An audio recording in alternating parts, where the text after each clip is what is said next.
تعالي معي يا سلمى سنزور البلد جوهر وبلعد حيث الناس في النبض وغدا إلى بلد وين بعدها ولا وين ثم هناك وعد وين لأن أردنا إسكول. لأن أردنا إسكان waxaad naga warantaa marka abaalmarinta xamad ee aad ku guuleysatay qoraalka tarjumada la xiriirto bal waxa ay tahay iyo qaybta adiga aad ku guuleysatay nooga waran وأنا شيكة حوق وين وحبل ليه كرابة أما أي تهيبة شيكة أقص سامين تبدن أما أروح أود بدن أي سومالي تقصد. waxaan u imaanaynaa haddeertaan marka inaan si guud uga hadalno qoraalka iyo turjumaadda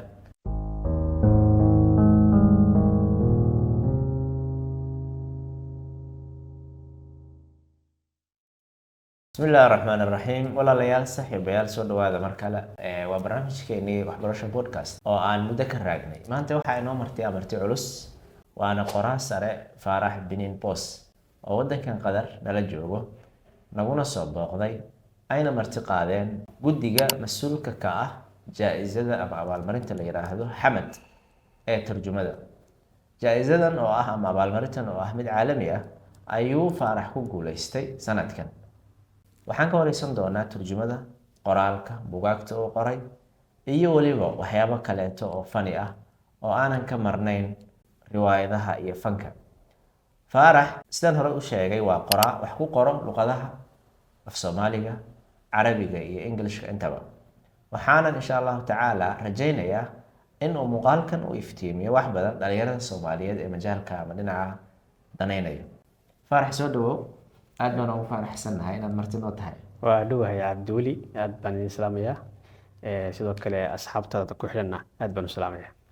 waad mahadsan tahay mar kale waqtiga qaaligeed noo soo hortay iyo inaad naga aqbashay martiqaadkan waxaan ku bilaabayaa walow aan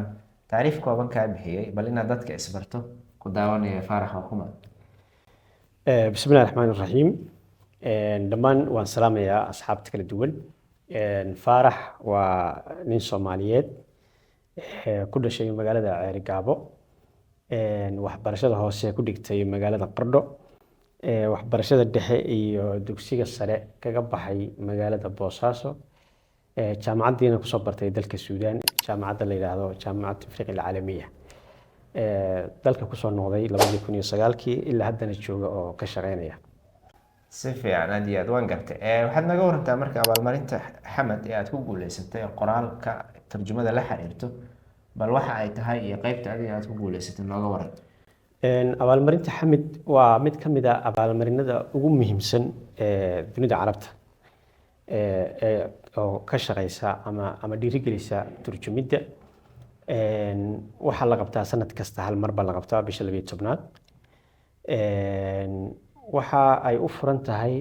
dhammaan dadka awoodda u leh inay isku turjumaan luqadaha Carabiga iyo Englishka oo sanad kasta ka soo qayb gali kara meesha doon soo jooga qofku waxa kaloo la raaciyaa sanad kasta luqada gaar ah oo lagu soo daray 3 ilaa 4 marka sanadka Soomaalida ayaa ku jirtay luqadii Soomaaliga baa ku jirtay sidaas bay igu soo gashay inaan aniguna ka soo qayb galo si fiican qaybta aad ku guuleysatay marka waa adiga af qaybta Soomaaliga turjumada Soomaaliga Carabiga u dhaxaysa bal waqti aad turjumtay iyo taa ayada waxa looga baahan yahay qofka raba inuu maaragtay ka qayb qaato naga waran luqadda marka lagu soo daro oo sanadkaas loo doorto inay ka mid noqoto tartanka laba qaybood baa laga eegayaa qaybta koowaad oo ah in buug Carabiya la turjumo oo laga dhigo af Soomaali oo kale mesela tusaale ahaan ama buug Soomaali ah in Carabi loo bedelo si fiican marka qofka tartanka galaya labada wado mid baa u furan anigu marka waxaan doortay inaan buug Soomaaliya aan Carabi u bedelo sax taasoo marka ii soo gelisay inaan ilaa meel fiican ka soo gaaro oo aan ku guuleysto si fiican marka buugta aad turjuntay ee aad Carabi Soomaaliga soo turjuntay Carabiga aad u soo turjuntay nooga waran abaalmarintana ku suura galisay inaad ku guuleysato صح وين مركا si aad abaalmarintan uga qayb gashid horta waxaad u baahan tahay inaad leedahay turjumaad fara badan inaad sameysay sax ay ugu yar yihiin ilaa 5 buug inaad turjumtay oo waliba buug waaweyn ah macni lama aqbalayo buugaagta yar yar iyo kuwa ka kooban buug ugu yar yahay ilaa 250 ama wax la mid ah marka anigu buugaagtan sanadka kaga soo qayb galay waxa kamid ahayd riwaayadii caanka ahayd ee maanafay doctor maxamed afrax ilaahay ha u naxariisto oo aan waa hore turjumay intii uu doctorku noolaa. waxaa ka mid ahayd kitaab buug la yidhaahdo Korodadab oo isaguna aad u xiiso badan oo uu qoray Axmed Cabdi Colombo oo reer Sanaaga aan isla nahay. waxaa ka mid ahayd sheeko kale oo cajiiba oo aan anigu qoray laakiin ninkii ay ku dhacday uu iga warramay oo Seynabay Salaamaad la yidhaahdo oo iyada lafteedii baan carabi u turjumay markii aan arkay inay tahay sheeko aad u xiiso badan. runtiina buugaagtaas markii la arkay aad bay uga yaabeen oo waxay yidhaahdeen Soomaalidu heerkan inay joogto maanan moodayn. waana sababta aniga igu keentay in awoodeenna hal abuurka inay dunidu aragto ayay ka mid tahay. runtii waa arrin dhab ah, arrin jirta weeyaan inay dadka carabta wax war naga helin, inaan mujtamac dhan oo af gooni ku hadlo, luqadiisa qaab gooni oo loo qoro, fankiisa leh, suugaantiisa leh, riwaayadihiisa leh. arrinta ayada bal ka waran. taas waxaa keenaysa buugaagta ay Soomaalidu qortay kama taya yara buugaagta adduunka, xataa kuwa waaba ka sarreeyaan mararka qaarkood, laakiin waxay u baahan yihiin waxaa sidii dee looga dhigi lahaa wax heer caalami ah oo luqadaha waaweyn adduunka lagaga hadlo lagu bedeli lahaa. marka tan hadda aniga waxaan aaminsanahay inaan waajib ka mid ah waajibaadkeena saaraa inaan gutay. waxaana ay laga yaabaa inay arrintani mustaqbalka odayaasha Soomaaliyeed ay guul u soo hoyso oo hadda waxaa la hadlayaa in Soomaaliga laga dhigo luqad rasmi ah oo abaalmarinta ku jirta. taas macnaheedu marka waxa weeye qofku hal buug oo kale hadduu turjumo wuu ka soo qayb geli karaa. hadda waxay ku xidhnayd inaad buug badan leedahay oo qofkii 2 ama 3 ama 1 qoray way ku adkaanaysaa inuu ka soo qayb galo. marka ka waran falcelinta ay carabta ka bixiyeen sheekada maanafay oo aad u bedeshay maxaa la dhahaa af carabi. wallaahi sheekadaas aad bay caan u tahay, horta ayada nooga waran sheekadaas aad bay caan u tahay. sax waana sheeko xoog weyn, waxba la dhihi karaaba dee ama ay tahayba sheekada ugu saameynta badan ama ugu awoodda badan ee ay Soomaalidu qortay. sax doctor maxamed afrax ilaahay wuxuu awood u siiyey inuu sheekadaas qoray oo aan dhihi karo sheeko ka saameyn badan oo qof Soomaali uu qoray oo marka laga hadlayo dee riwaayadaha wax loo yaqaan ama sheeko faneedka ma garanayo anigu. qof kasta oo sheeko qoray oo isaga ka dambeeyey asaga ayuu leeyahay baan ka tusaale qaatay. marka doctorka laftiisa anigu waan weydiiyey oo waxaan ku yidhi sheekadan maanafay way ka duwan tahay sidii Soomaalidu wax qori jirtay. waxaa la odhan karaa waa tii ugu horreysay noocaas oo kale ah. marka saameyntan meesha uu ka keenay baan weydiiyey. so wuxuu igu yidhi waxaan aad u akhrisan jiray buugaagta Najiib Maxfuud. markaad buugaagta Najiib Maxfuud markaad eegtidna waa isku qaab aad iyo aad. marka sheekada diyahankii ma reer Masar aad iyo aad iyagu markaa laftoodu markii ay maqleen sheekadan inaan turjumay waxay yidhaahdeen waa taa lafteedaaba guul ah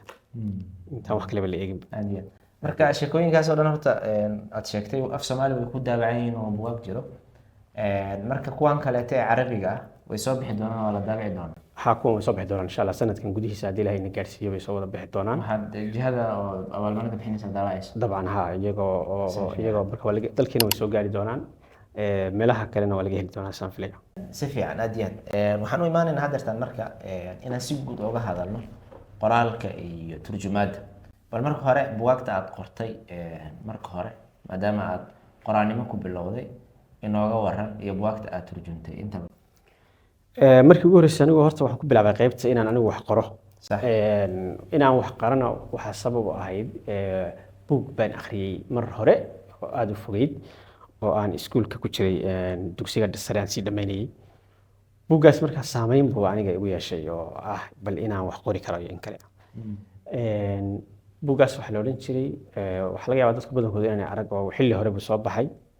dib dambena looma soo daabicin baan u malaynayaa. waxaa la odhan jiray hooyooyin iyo hablo kadeedan. oo buug ka sheekeynaya dhaqankii Soomaalida dhaqankeedii oo markay Yurub tageen dhaqankii ay lahaayeen iyo dhaqankii Yurub yaalay oo madaxa isla galay. marka hooyooyin iyo hablo kadeedan baa isla soo baxay. gabdhihii yaradaa oo xagga ku koray iyo hooyadii oo doonaysa dhaqankeedii dalka inay ilaaliso. arrintaas ka hadlayay buug. marka buuggaas baan runtii saameyn badan buu igu sameeyey. xataa waxaan go'aansaday inaan annaba wax qoro. waxaan garanayaa buug yar aan haystay baan sheeko ku qoray. halkaas baan ka bilaabay. aad iyo aad. marka halkaasaad ka bilowdaa markaad dugsiga sare dhiganaysa kadib siduu kusoo gaaray inaad maaragtay aad qoraalka sii wado maxaa kuu suurageliyay? waxaa ii suurageliyey anigoo marka arrintaa dareensan ayaan jaamacaddii ku biiray. marka jaamacaddu waxay lahayd qayb ku qaabilsan inay ka shaqeyso hal abuurka iyo maaragtay waxyaabahaas qof walba wuxuu ku fiican yahay inuu awood u leh inuu soo bandhigo. waana ku baqayaa jaamacaduhu inay arrintaas ay xoogga saaraan oo ay qayb sameeyaan hal abuurka daryeesha. marka waxaan doortay qaybtii sheekooyinka oo qof waliba awooddiisa dadka qaar waxay dooranayaan qaybta cilmi baarista, qaar waxay dooranayaan qaybta tartanka orodada, qof kasta wixii uu awoodi karayo. marka anigu qaybtaas baan doortay. laba ujeedaan ka doortay bal horta inaan wax aqaano iyo in kale inaan is ogaado, iyo inaan hibadii aan islahaa waad leedahay oo qoritaanka ah inaan sii kordhiyo. taas marka waxay ii suuragelisay inaan sheekadii koowaad qoro oo rasmi ah. sheekadaasna kaalinta koowaad baan tartankii ku galay, dhiirigelin iyo lacag baa la siiyey. waxayna ii noqotay inaan hal abuur leeyahay. waana soo daabacay iyadoo caadiyan soo daabacay 2010 baan filayaa inay ahayd, iyadoo xoogaa baan kasoo daabacay. dadka asxaabteeda badankooda way akhriyeen. magaceedana muxuu ahaa riwaayadaas? waxaa la odhan jiray markii hore waagii hore magac bay lahayd, markii dambena magac baan u bedelay. haddaan dib u cusboonaysiiyo magaca inaan kasii bedelan rabaa. magaceedii weli ma fadhiisan. aad iyo aad waxaan u imaanaynaa marka buugta ugu caansan buugta aad qortay buug Samasirta Dimaa la dhahaa jiro iyo buugaag kaloo dhowr ah, bal kuwa ayaga nooga war. buuggii labaad wuxuu ahaa buug la yidhaahdo aan tahriibta kaga hadlayey oo hoogga saxaraha iyo hungada Yurub, oo aan ku sharaxayay qofku intuu rafaad badan maro oo saxaraha sii maro oo badda sii maro oo laga yaabo hooyadii iyo aabihii inuu deyn geliyo gurigii harashaan, hadhow markuu Yurub yimaadana oo indhaa tagtaago oo wuxuu sameeyo garan waayo. wixii uu filayay iyo wuxuu soo maray iyo meeshii uu yimi ay isbixin waayaan oo uu leeyahay yaa celiya. marka taas baan islahaa dhalinyarada bal ka wacyigeli. buuggaas marka 2011 baa soo baxay. dabcan waa buuggii ugu horreeyay aan Soomaali ku qoro oo hadda markaan dib u akhriyo sida u dhigan yahay kuma faraxsani oo hadday ahaan lahayd astaameynta, laakiin dee qoraalku saas weeye. qof kastoo wax qoray buuggiisii koowaad waa nacaya sida ilmaha markuu yar yahay uu gurguuranayaa, marka dambena orod buu gaaraya. marka arrintaas qorayaasha dhan way u taallaa. qoraal kasta buuggiisii koowaad qaabku hadda u yaallo si unbuu u saluugayaa, ama ha ahaato qaabku wax u qoray ama wax adiga markaa la fiicnaa. wax walba bilow aad iyo aad kaas baa ku xigay. kii ugu dambeeyey waxaa la yidhaahdaa Saynabay Salaamaad. buuggaas waa buug anigu ku faraxsanahay oo qaabku u qoran yahayna aan ku qanacsanahay. insha Allah hadda waxaan noo ballanaa boosaaso bandhig ugu weynaa inaan ku qabanno haddii Ilaahay nafsi noo gaarsiiyo bishan dabayaaqadeeda, bisha soo socota koobaad sanadka cusub. insha Allah aad iyo aad waan rajeynayaa inay dad badan kasoo qayb galaan reer Boosaaso ah kulankaas isaga ah. waxaan hadda u imaanaynaa qofka bilbilow buu ka bilaabaa, marxalad dhexdhexaad uu maraa, heer sare uu gaaraa, sidoo kale inuu ka gaaro qoraalka heer sare. marka caqabadihii kusoo wajahay intii aad wax qoraysay iyo intii aad wax turjumaysay bal nooga war. wallaahi horta caqabaduhu qofku markuu wax qorayo caqabaduhu horta way badan yihiin oo meel kastuu joogo. maaha wax Soomaalida gaar u ah, laakiin qof kasta oo qoraa ah caqabado fara badan baa ka hor imanaya. caqabadahaas waxaa marka inaguna waanu kasii xag jiraa oo inaga dowlad la-aan baa inoo sii dheer.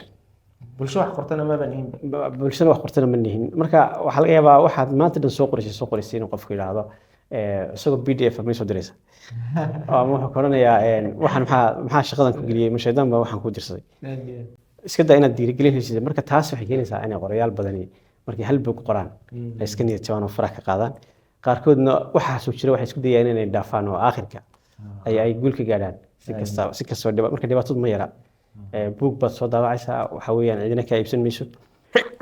buug kale baad soo daabacaysaa oo lagugu dhibo, waxaa laga yaabaa in ay dhibaato ka soo gaadho. marka waxaasoo dhan markaad hadaf leedahay ama ujeeddo cad leedahay aakhirka waad ka guulaysanaysaa. marka dhibkaas baa ka jira qoraalka. marka caqabada ugu weyn waa caqabad bulsho iyo caqabadaas ayada maaragtay sidoo kale horumar inaysan qadarinaynin dadkii waxay soo gudbinaysa oo looba haysto qof maaragtay mala yacni ah oo ciyaar iskaga jira. marka intaanan u gudbin su-aalihii aadna soo weydiiseen walaalayaal, waxaan jeclaan lahaa inaan weydiiyo walaalkan Faarax, wixii uu kula talin lahaa dhalinyarada doonayso inay adiga wadadaadii oo kala qaado gaartana heer ay noqdaan qoraa sare, maxaad kula talin lahayd? niyo waxaan kula talinayaa horta qof kasta oo doonaya inuu wax qoro ama qof kastaba, anigu markasta waxaan kula taliyaa inuu wax akhriyo. akhriska ayaa ah furaha guusha meel dhinac kastay tahayba. akhrisku qofka wuxuu ka dhigayaa qof samaysan oo jira oo dhaqan iyo hab maamuus leh oo ka duwan bulshada inteedii kale. marka akhriska in laga dhigto wax ka mid ah nolol maalmeedka qofka, sida aad uga fikiraysid quraacda iyo qadada iyo cashada, waa inaad akhriska uga fikirtaa. markaas xilli kooban oo aad wax akhridid samayso, oo haddii aad weydid aad soo gudi kartid. masalan tiraadid maanta wax maan akhrin, berri baan ku darayaa.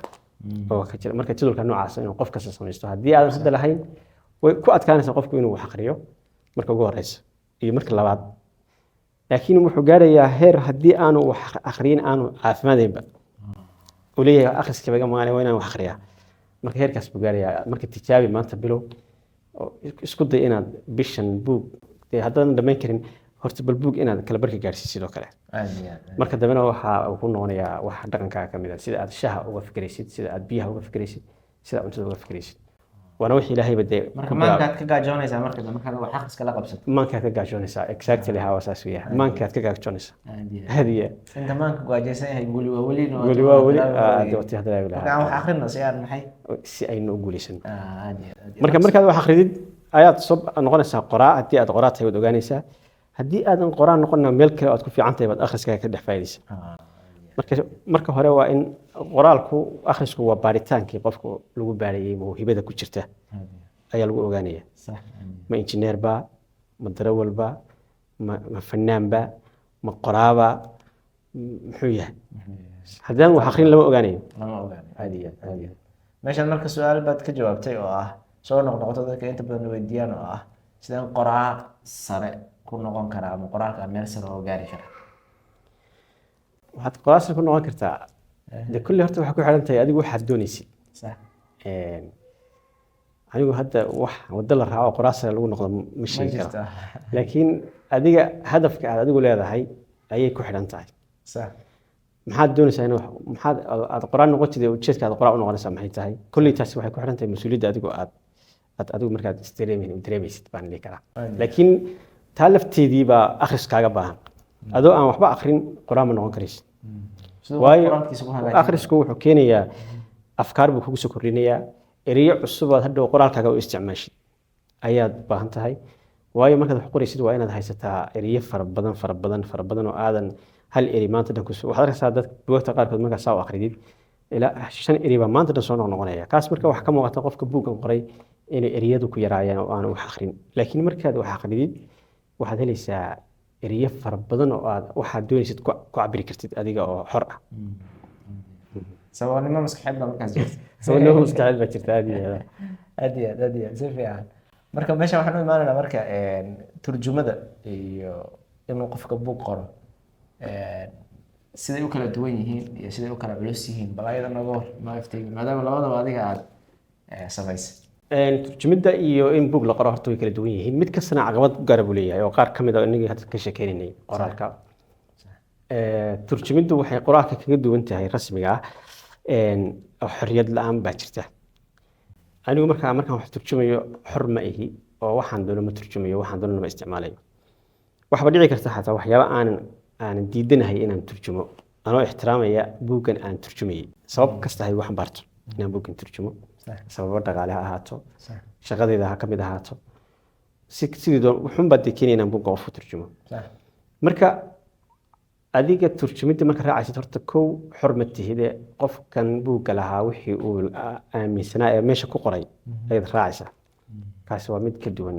markaad wax qoraysid oo adigu aad xor u tahay buuggaaga. markaad rabtid masaxaysid oo haddaad iska bedeynaysid oo ma garato. ta labaad waxa weeyaan laba luqadood oo kala duwan oo laba bulsho ay isticmaasho baad isku bedelaysaa. culayska ugu badan halkaas buu ka imanaya. waayo wax xaggan caadi ka ah baa xaggan caadi ka ahayn. oo qoraal halka ku yaala markaan siis u soo turjumo xagga marka la keeno ciyaar buu noqonayaa ama iska wax maalayaan oo kale sax waxyaabaha marka sidii aan isu waafajin lahaa baa horta ugu culus taasna waxay keenaysaa inaad luqadana taqaanid labadii luqadoodba inaad taqaanid marka ma dhihi karo dee 100% oo taas waxaynu u deenaynaa alkamaalu waxdahu lilah sax laakiin ugu yaraan xoogaa fiican oo dee aan buuggan ku soo rari karo haddii kale waxaan keenayaa inaan buuggii ninkii qoray ee wanaagsanaa aan ceebeeyo oo hadhow qofkii Soomaaliga markuu buuggii akhriyo uu yiraahdo buugga inta la xayeysiinaya ma waxaan sidan oo kale dambigaas marka ninkii qoray male waxa iskale aniga iskale oo si khaldan u soo turjumay marka cilada ugu weyn ee turjumaanka soo wajahaysa waa sidoo labada luqadood iyagoo nabad qaba isu waafajin lahaa هذه tusaale marka turjumadaasi qaladka ah la sameeyay waxa ka mid ah mesela inaad tarjuma xarfiya waxa la yiraahdo maaragtay aad isticmaasho oo adaan luqadii aad soo turjumaysay eegin waxani muxuu macna yeelanayaa ama dadkani maxay u yaqaanaan aad sidii carabiga adoo carab iska dhigaya oo kale aad soo turjumtay salaamada waxaan xasuustaa qofba wuxuu turjumayay جملة عربية يعني هاد فيها صح الرئيس البرازيل فقد عقله marka jumladaas markaan rabaa inaan u bedelo af Soomaali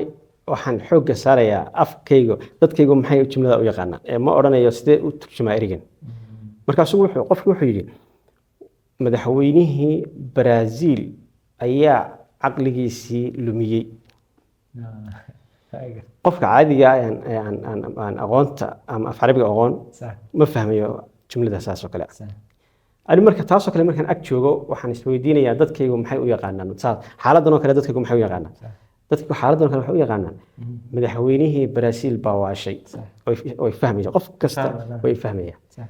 marka taas aan ku turjumaya ama khasab ma inaan tiisi raaco haddana nuxurkiina kamaan tigin oo ninkan wuxuu ka hadlayaa inuu madaxweyne waashay ama isku buuqay ama isla hadlay anna dadkii caadi waan u sheegay laakiin haddaan iraahdo tiisa raaco iraahdo madaxweynihii Brazil ba caqligiisii lumiyay dadku ma fahmayaan ciladu waa noocaas marka miisaankaas baa laga rabaa markaad wax turjumaysid inaad ilaaliso runtii aad bay waadix u tahay waxaan u imaanaynaa sheeko ama gabay farax keliya qoraa ma ahan sidoo kaleetana gabayo iyo jacbur buu leeyahay marka waxaan u imaanaynaa hadda jacbur aad u faafay oo carabi iyo Soomaali isku jiro ah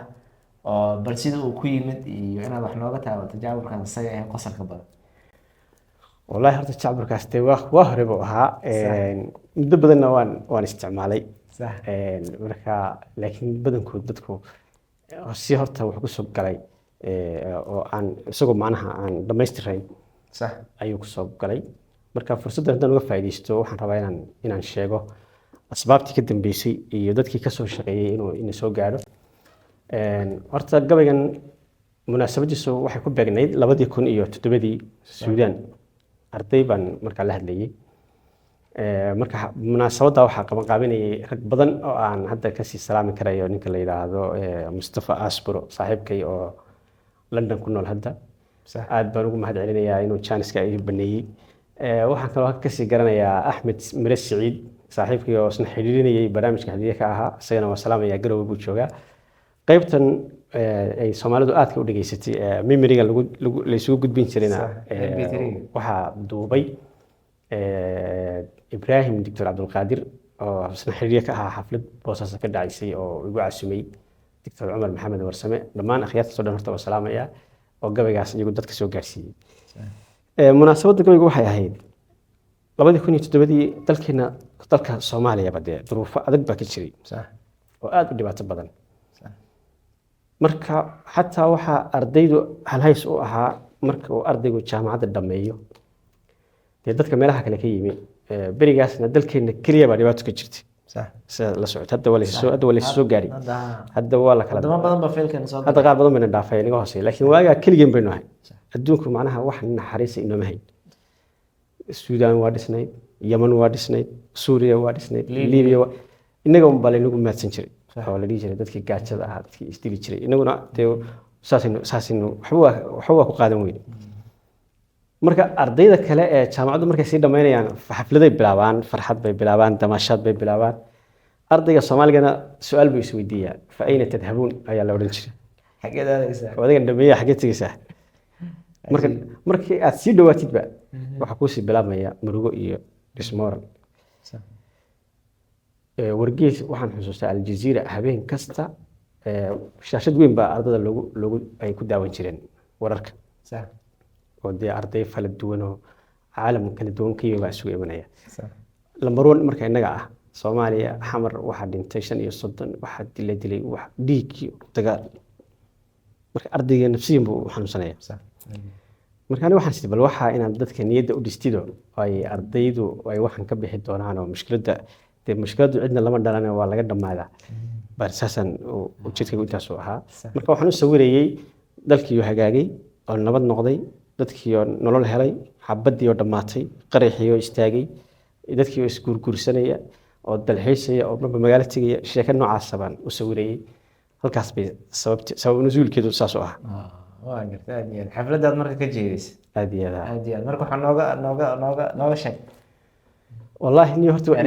وإلا ويرت وهري هيد الله بدي يكون يتدوي وقت دير بقى السوريكتي أنا جوان آخري أونلاين كو أركان أنت قاعد بنا ولا نعي هذا تكبدو كل آخرين لكن إنه فرح هي عندك كده بس حتى مويا لما هذا مرة بعد مركب وحن قبل عبي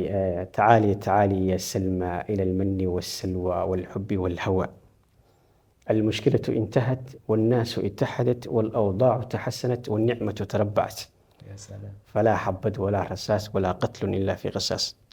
ولا دقدق ولا بعبع ولا قمقم ولا شعجع ولكن أمن وسلام وحب ووئام غدا نرجع إلى البلد ونشبع فلا جوع ولا وجع ولا بؤس ولا باس ولا توب ولا نعس ولكن برواقة وبشبش وموز ومشمش سنذهب إلى مقدشو ونجلس جنب البحر ونفرش وندخل في الماء ونسبح وننام على الرفل ونفرح وندبح خروفا أو لحم تعالي معي يا سلمى سنزور البلد جوهر وبلعد حيث الناس في النبض وغدا إلى بلد وين بعدها ولا وين ثم هناك وعد وين لأن أرضنا إسكوين لأن أرضنا إسكوين ده وقسي حسوس تعالى ما شاء الله ما شاء الله باي ذا واي waxaa muhiim in aan xusno meeshan waagaas farax joogay farax sheegay aniga xamar baan ku noolaa xeebta liido way xirneed lama tagi jirin hadda maantana waa lagu dalxiisay marka dowladda waxaan ka codsanayaa inay la lacagayo bahasha sababta waxa soo aan jirin baan sii sheegay marka tartiib u soo rumoobaysa inta dhimanna waa soo socotaa insha inta dhimanna soo socotaa wadanka waa xiro xirb waa hagaagaya wax walbana way hagaagi doonaa insha Allah marka leeradana iska way leeradana dhulkan hanoo barakeeyo abba huu macnaa wal farax ugu dambeyntii saaxiibayaal waxaan u imaanaynaa su'aalihii aad soo weydiiseen maadaama aan janalka ku iclaamin aan sheegin inaan soo gudbin doono wareysigan marka dhowr su'aalood wixii aan ka gaarno kama wada gaarayno ayaan insha Allah taala weydiin doonaa farax waxa weeye su'aasha kooda waxa ay leedahay Cabdicasiis Maxamed waxa uu leeyahay marka hore adiga iyo farax waan idin salaamaya magacaygu waa Cabdicasiis su'aasheeda kooda waxa ay leedahay maxaa kugu dhaliyay inaad wax turjunto maxaa waaye caqabadaha ugu weyn ee aad la kulantay intaad habeenkaaga turjumada ku jirtay si kooban dad uga jawaabto waan ka jawaabnaan u malaynayaa intaan ku jirnay la muuqaalka laakiin si kooban waxaan filayaa su'aashaas inaan muuqaalka ka soo jawaabay wax turjumida horta waa qof waxbuu jecel yahay oo dadkan marka la yiraahdo dadka aniga markaan u fiirsado dadka wax turjumaya waxaan isleeyahay waa dad ilaahay ummadda u sakhiray sababta shaqo adag buu qabanayaa oo aanu inta badan wax taageera ku helayn marka ummadda waa uun dadka ilaahay isu sakhiray baan anigu u daayay moogta marka turjumada aniga iska jeclaa inaan wax turjumo markaan buug fiican arko oo wax fiican ku yeelan waxaan jeclaa inaan la wadaago dadka aan la wadaago marka kulli waa waxaan anigu iska danayo aan jeclahay way kamid maxamed aadan waxa uu leeyahay waxaan weydiinayaa qoraaga waxay tahay qofka inuu noqdo turjumaan buug ama uu buug turjumo ma wuxuu u baahan yahay afka uu wax ku turjumayo inuu 100% yaqaan mase jiraan qalab ama xirfad gaar ah oo la adeegsado oo qofka ka caawinaya inuu buug turjumo 100% inuu afka yaqaano khasab maaha laakiin waxa muhiim ah inuu aqoon fiican labada luqadood u leeyahay oo isku turjumayo inuu haddii aan lahayd dhaqankii haddii aan lahayd sida guud marka xoogaa xaggaas aqoon baa looga baahan yahay oo haddii marka aqoonta luqadda aad kasoo turjumaysid ay kugu yar tahay waxaa fiican inaad iska daysid waayo waxa laga yaabaa hal eri inuu macnihii oo dhan bedelo oo aad si kale adigu u turjumtay marka waa inaad wax badan ku akhriso waa inaad fahansan tahay ama ujeedka guud ee uu buuggu xambaarsan yahay haddaad fahansan tahay taas baa muhiima marka boqolkiiba boqol ma khasab maaha laakiin ugu yaraan wax fiican inaad ka garanaysid qalabka marka way jirto qalab waa la heli karaa qalab la isticmaali karo oo hadda teknolojiyadda casriga marka la eego sax oo kaa saacidaya inaad turjumadii sii wadid laakiin boqolkiiba boqol iskuma hadlayn kartid waxaa muhiimad shaqada ugu badan waxay saaran tahay qofka turjumaya qalabkan marka wuxuu noqon karaa inuu waxyaabo ku taagnaa uu fududeeyo oo kale laakiin waxtay inta loo dhiibo shaqadii laga fadhiisanayo maaha aad iyo aad cabdalle cumar waxa uu leeyahay ma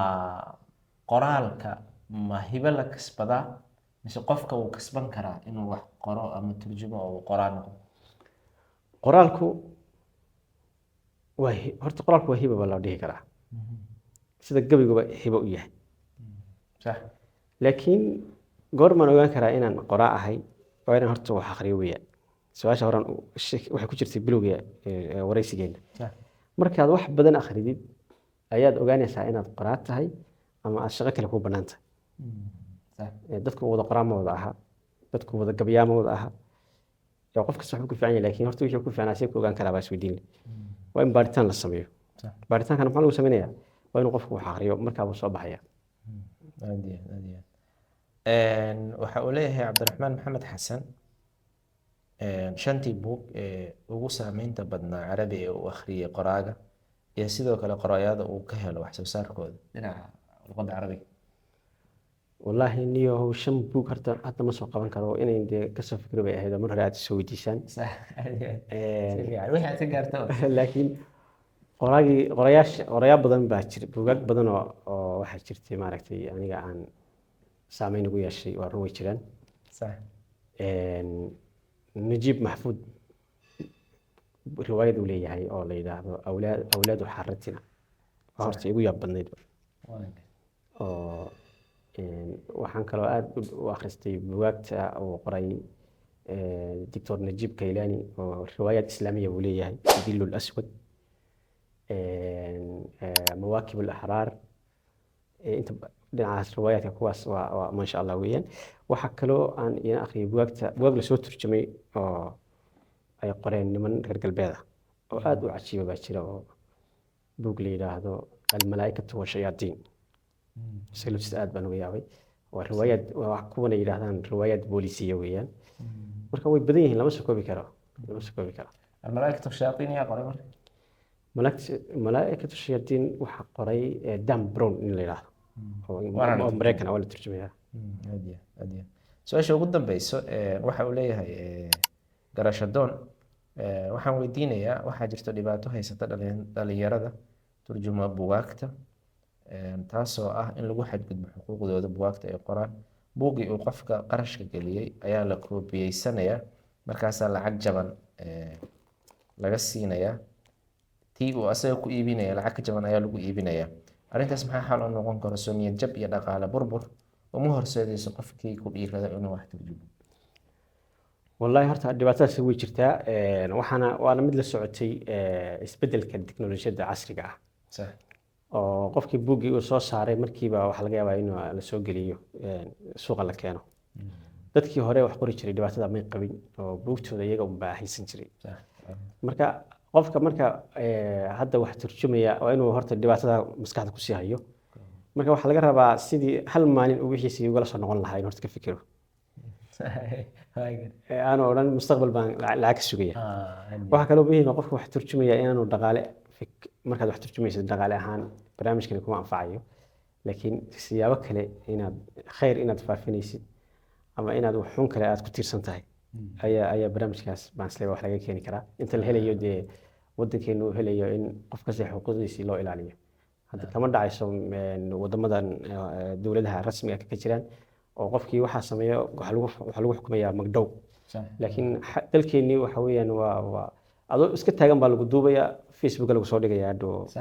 cid ka celinaysa male aad ku celinaysa marka dhibaatadaasi way jirtaa adigu waxaad ka fikirtaa bal waxaaga sidaad hal habeen u heli lahayd ama aadan isugu mashquulin lahayn baan oran lahaa hal kale hadda aniga ima muuqanayo aad iyo aad si fiican aad baad u mahadsan tahay ustaad faarax binin boos oo ah qoraa sare oo Soomaaliyeed martina inuu ahaa aad baan runtii kaaga mahadcelinayna waqtiga qaaligeed noo hortay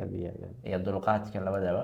adinkana saaxiibayaal walaalayaal aad baad u mahadsantihiin tan iyo intaan ku kulmayno podcast kale oo Cabdulla Khalifa idin leh sidaas iyo nabadgelyo assalaamu calaykum